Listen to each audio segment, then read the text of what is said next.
Howdy folks, today we're looking at Camelot 3000 number 3 from 1982 in DC Comics. After the place setting of the first two issues, we plunge into the business of reassembling Arthur's knights, the great warriors of the fabled Round Table, reincarnated in the modern day. The roguish Sir Kay is picked up by Arthur while being chased by loan sharks, and appears quite happy for the save. Queen Guinevere, slinging a pistol and carrying her own weight in this adventure, however, arrives just moments too late to save Percival from his transformation into a hulking Neo-Man, the mutated brute that enforce the law in this brutal future. In case you were worried that we wouldn't see Japanese martial arts in an early 80s prestige format comic book, Lancelot arrives just in time to find his own son Galahad in samurai regalia and about ready to commit seppuku after the death of his employer at the hands of the ubiquitous rampaging aliens. Gawain is a happy family man in South Africa who suffers as the forbidding Merlin arrives to abscond the warrior from his home.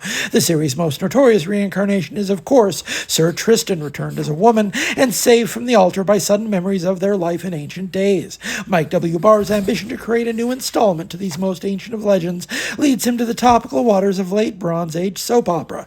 If that seems slightly dated at this late remove, it works for the subject matter. The myths of Arthur are still remembered as a frothy soap opera, arguably above all else.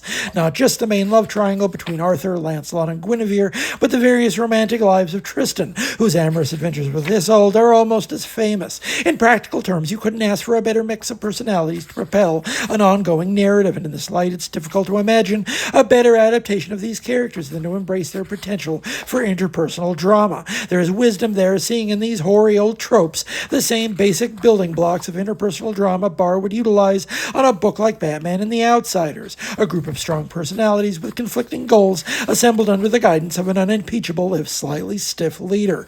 And although we might snicker at the presence of a Japanese samurai, because of course every group needs a katana, it's nevertheless a sign of the times, placing Barr in the same company as Claremont, Miller, and Hama as popularizers of Japanese martial culture across the era.